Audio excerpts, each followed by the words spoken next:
Dans la vidéo d'aujourd'hui, nous allons découvrir les vérités cachées derrière le régime secret de la Corée du Nord et son énigmatique dirigeant, Kim Jong-un. Mais nous ne nous arrêterons pas là. Nous explorerons également la dynamique intrigante au sein de la famille de Kim et les règles insensées que sa femme et petite amie d'enfance, Ri Sol-ju, doit suivre. Préparez-vous à être choqués par les détails étonnants que nous dévoilerons et qui vous feront vous interroger sur l'étendue du pouvoir et du contrôle dans cet état totalitaire. L'ascension de Kim Jong-un. Kim Jong-un est né dans une famille profondément ancrée dans la politique nord-coréenne. Il est le troisième fils de Kim Jong-il, qui a été le deuxième dirigeant suprême de la Corée du Nord de 1994 à sa mort en 2011. Le grand-père de Kim Jong-un, Kim Il-sung, a été le fondateur et le premier dirigeant suprême de la Corée du Nord. Dès son plus jeune âge, Kim Jong-un a été préparé à succéder à son père. Cependant, son chemin vers le pouvoir n'a pas été sans difficulté. L'ascension au pouvoir de Kim Jong-un a été marqué par des intrigues familiales et des tragédies. Son demi-frère aîné, Kim Jong-nam, autrefois considéré comme le successeur favori, est tombé en disgrâce à la suite d'un incident scandaleux survenu en 2001.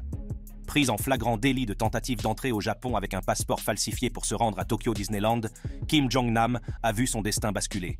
Sa disparition en Malaisie en 2017, vraisemblablement aux mains d'agents nord-coréens, a mis en évidence le caractère impitoyable des luttes de pouvoir internes au régime.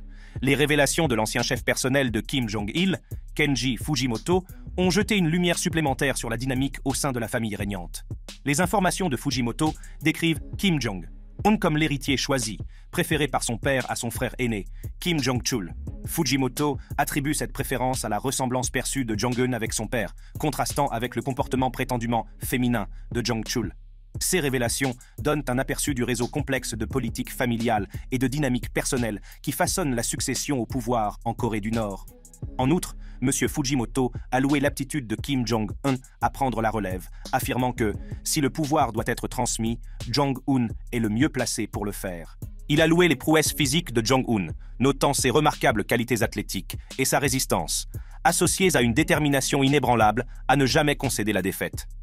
Fujimoto a également donné un aperçu des préférences personnelles de Jong-un, révélant son affinité pour les produits de luxe tels que les cigarettes Yves Saint Laurent, le whisky Johnny Walker et une Mercedes-Benz Citroën, une berline de luxe.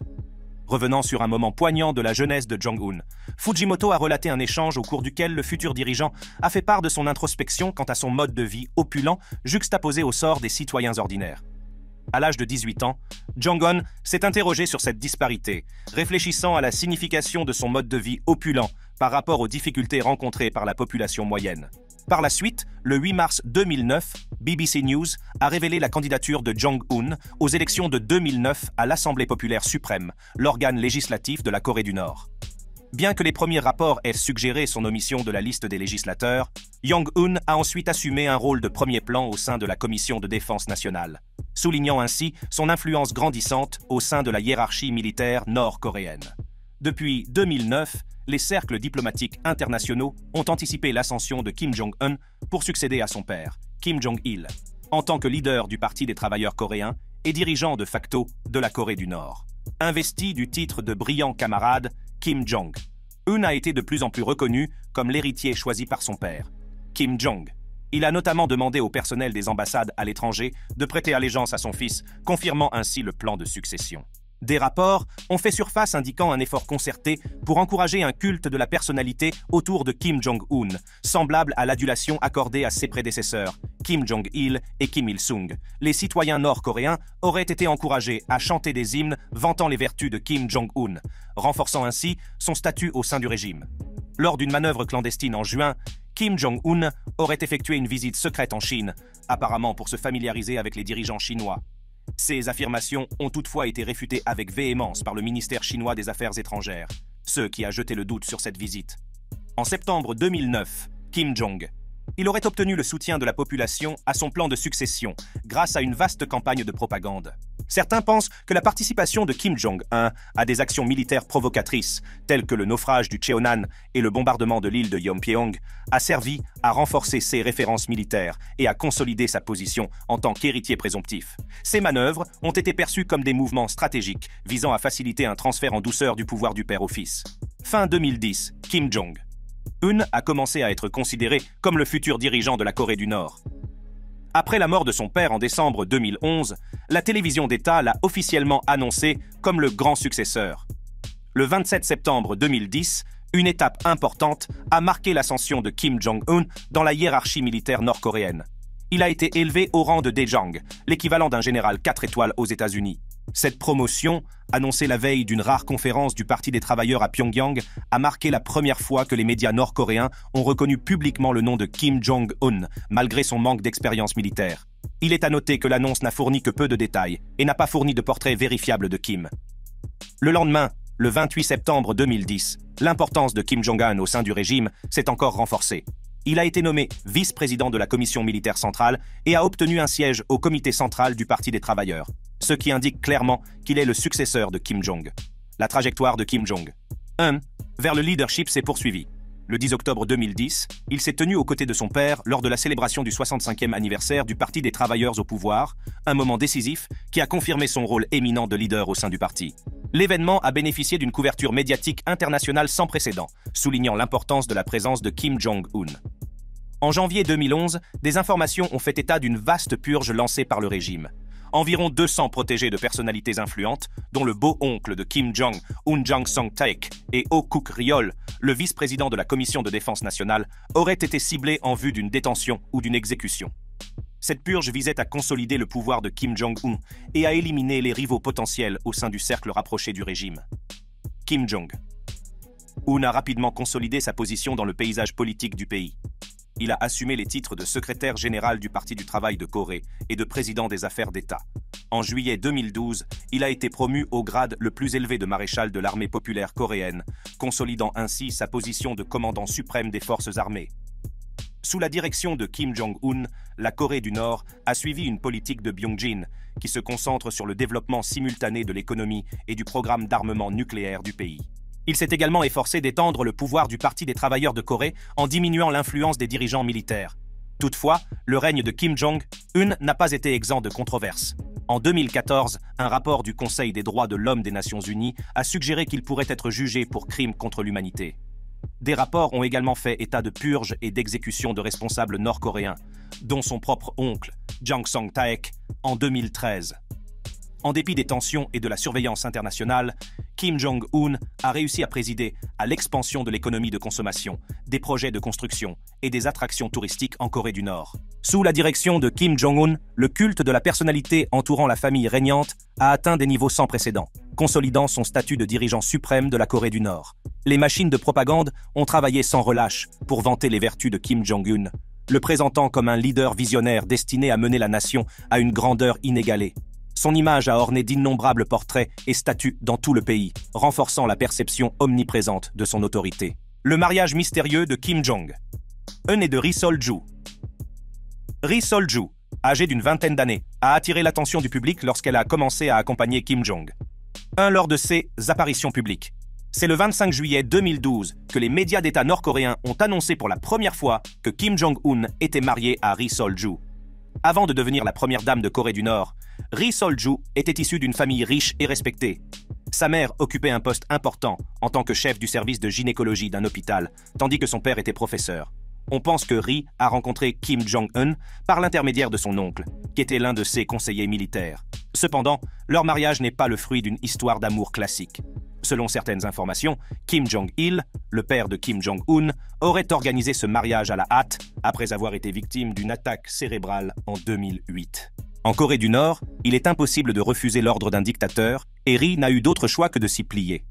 Les circonstances entourant le mariage de Ri Sol-ju avec Kim Jong-un ajoutent encore au mystère.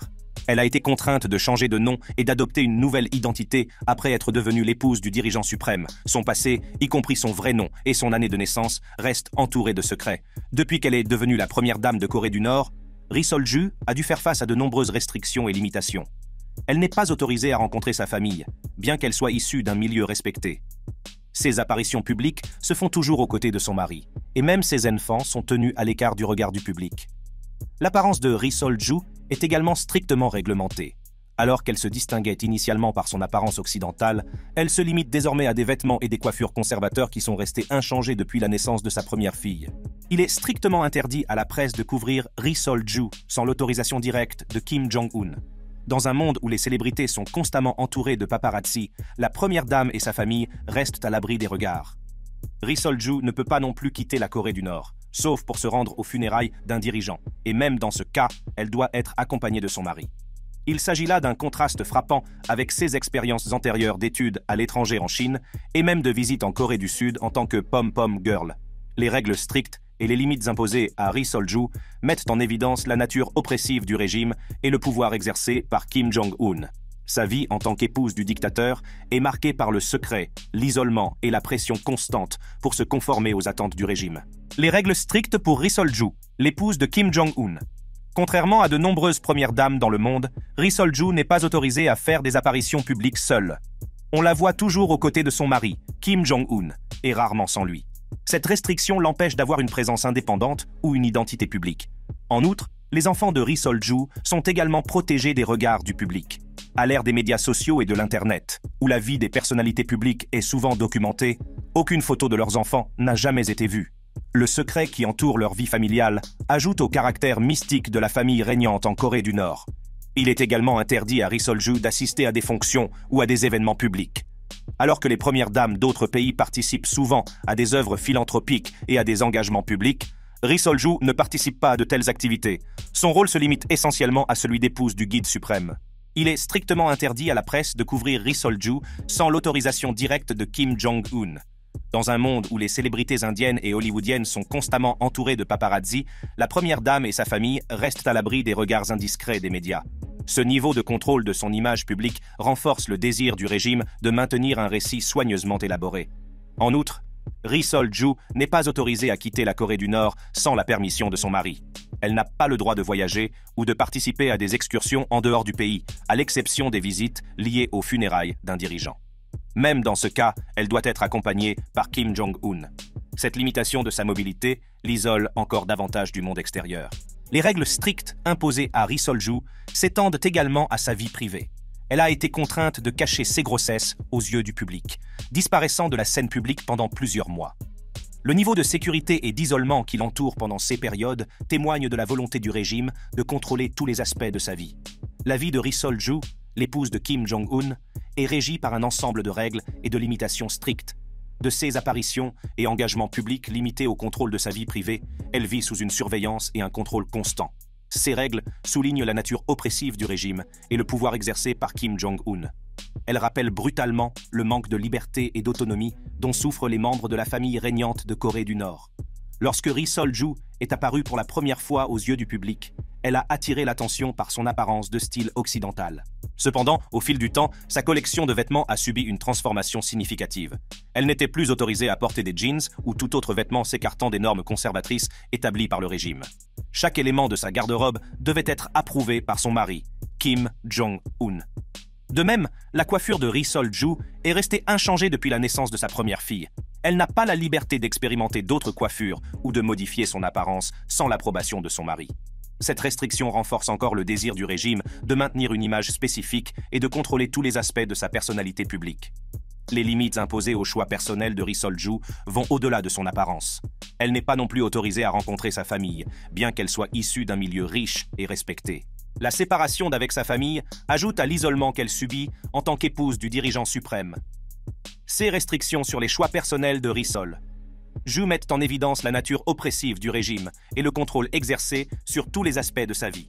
De ses vêtements à sa coiffure, ses choix sont dictés par le désir du régime de maintenir une image et un récit spécifique. Les grossesses de l'épouse du dictateur sont également tenues à l'écart de l'opinion publique. Les grossesses de Ri Sol-ju ont été entourées de secrets et soigneusement dissimulées au public. Vivant sous une protection stricte en tant que membre de la famille régnante de Corée du Nord, ces grossesses sont devenues un sujet de la plus haute importance et de la plus haute surveillance. À cette époque, elle a disparu de la scène publique pendant plusieurs mois, ce qui a suscité des inquiétudes et des spéculations quant à son bien-être. Alors que les pires craintes concernant le sort de Ri Sol-ju se faisaient jour, plusieurs photos et rapports ont fini par faire surface, confirmant ses grossesses. Il est devenu évident qu'elle essayait délibérément d'éviter l'attention du public pendant ces périodes cruciales. Le niveau de sécurité et d'isolement dont elle a fait l'objet pendant sa grossesse souligne le désir du régime de garder le contrôle sur l'image de la famille régnante. Cependant, La pression exercée sur Ri Sol-ju allait au-delà du secret entourant ses grossesses. Des rapports suggèrent qu'elle a été forcée d'avoir des enfants jusqu'à ce qu'elle ait un fils. Après avoir épousé Kim Jong-un en 2009, leur premier enfant, un fils, est né début 2010. Depuis, Ri Sol-ju aurait donné naissance à 2 autres enfants. Cependant, le sexe de ses 2 premiers enfants, tous 2 des filles, n'a pas été jugé satisfaisant par le dictateur. Les attentes du régime lui imposent un lourd fardeau, soulignant la nature patriarcale de la famille régnante. La pression exercée pour satisfaire le désir d'un héritier mâle renforce encore le contrôle exercé sur ses choix en matière de procréation. Le secret qui entoure les grossesses de Ri Sol-ju et la pression qu'elle subit pour avoir un fils mettent en lumière l'immense contrôle et les attentes qui pèsent sur elle en tant qu'épouse de Kim Jong-un. Son parcours vers la maternité au sein de la famille dirigeante est un rappel brutal des préjugés sexistes et de la nature oppressive du régime. Elle montre jusqu'où la famille dirigeante va pour maintenir son pouvoir et son contrôle sur tous les aspects de la vie des gens. Kim Yo-jong, la sœur de Kim Jong-un. Une autre femme importante dans la vie de Kim Jong-un est Kim Yo-jong, la sœur du dictateur. Elle est devenue une figure clé du régime de Kim Jong-un, jouant un rôle déterminant dans la création et le maintien de son image publique. Elle serait responsable de l'organisation d'événements publics et de l'élaboration minutieuse du récit entourant le leadership de son frère. Selon les experts en études nord-coréennes, la promotion de Kim Yo-jong et d'autres signifie un remplacement de génération au sein de l'élite dirigeante. Elle suggère que le régime de Kim Jong-un a pris ses distances avec les vestiges de l'ancien régime de Kim Jong-il, consolidant ainsi le pouvoir entre les mains d'une nouvelle génération. L'influence de Kim Yo-jong va au-delà de la gestion de l'image publique. On sait qu'elle participe au processus décisionnel et qu'elle a accompagné son frère lors de divers engagements diplomatiques.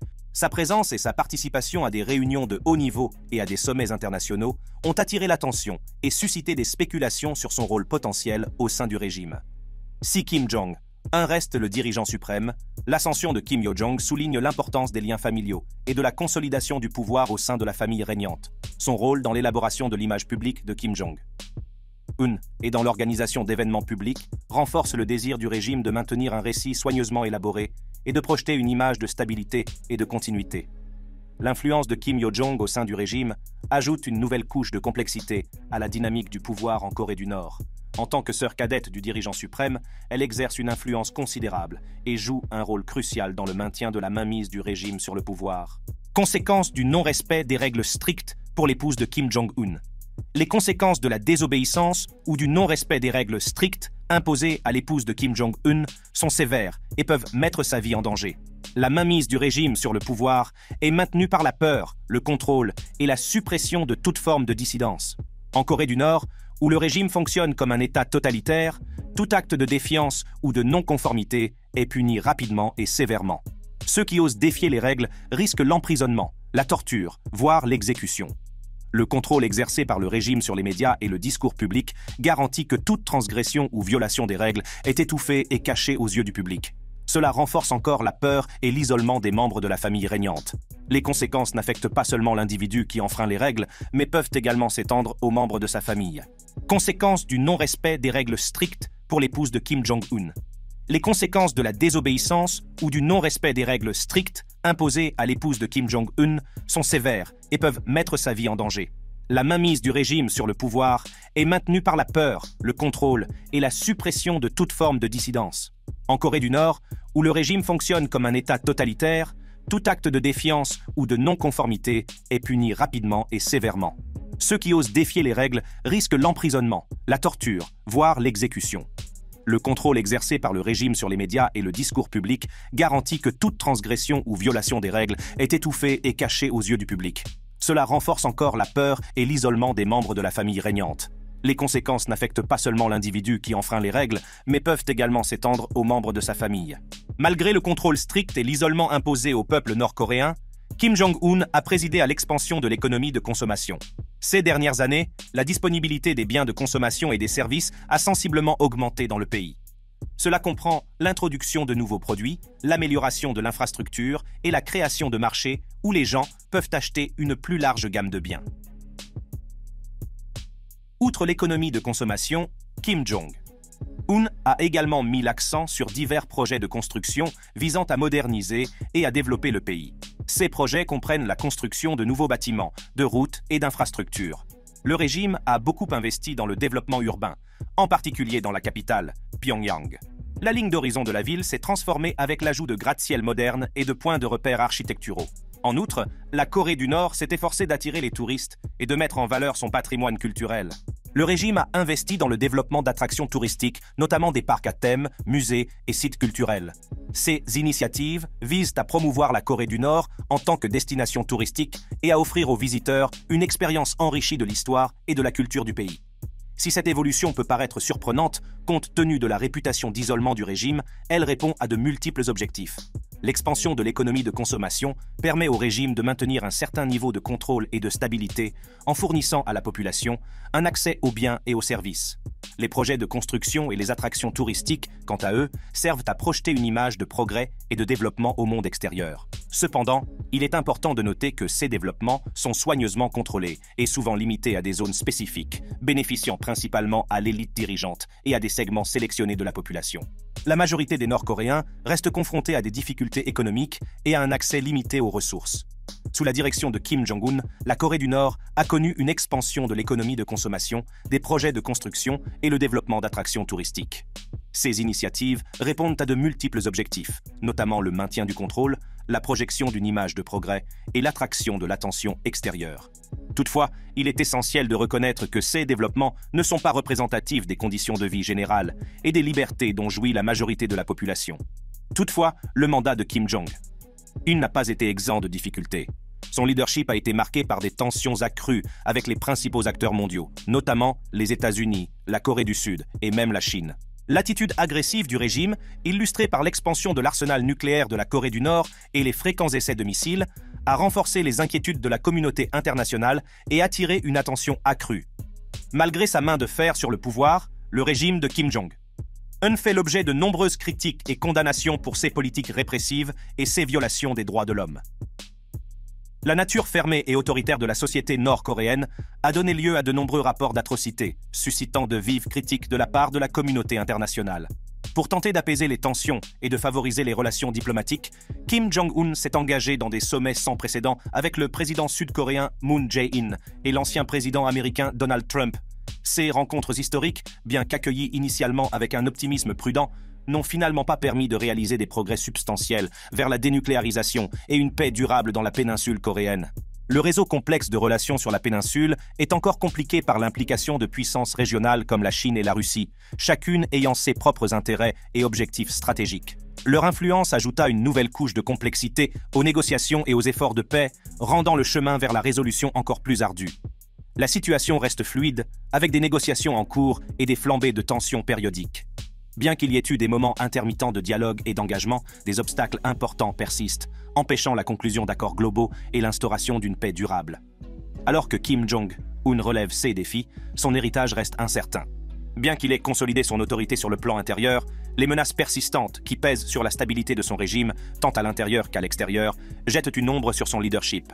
L'avenir de la Corée du Nord sous le règne de Kim Jong-un reste un sujet de spéculation et d'inquiétude pour la communauté internationale, soulignant la complexité du paysage géopolitique de la péninsule coréenne. Malgré les efforts de la communauté internationale pour isoler la Corée du Nord par des sanctions et des pressions diplomatiques, Kim Jong-un a réussi à maintenir une certaine stabilité dans le pays. Le contrôle de l'information par son régime et l'application stricte de la conformité idéologique ont contribué à réprimer la dissidence et à maintenir la cohésion interne.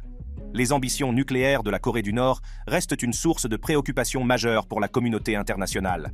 Malgré de nombreuses séries de sanctions et la condamnation des Nations Unies, la Corée du Nord a continué à chercher à se doter d'armes nucléaires et de la technologie des missiles balistiques. Kim Jong-un a présenté ces armes comme essentielles à la défense du pays et comme un moyen de dissuasion contre les agressions extérieures, ce qui a encore accru les tensions dans la région. La situation des droits de l'homme en Corée du Nord reste désastreuse sous le régime de Kim Jong-un. La répression sévère de la dissidence politique, la détention arbitraire d'ennemis présumés de l'État et l'utilisation de camps de travail forcés ont été largement condamnés par les organisations de défense des droits de l'homme et la communauté internationale.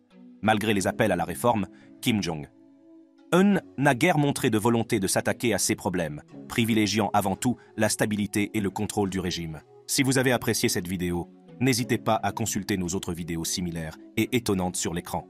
Merci d'avoir regardé et à la prochaine fois.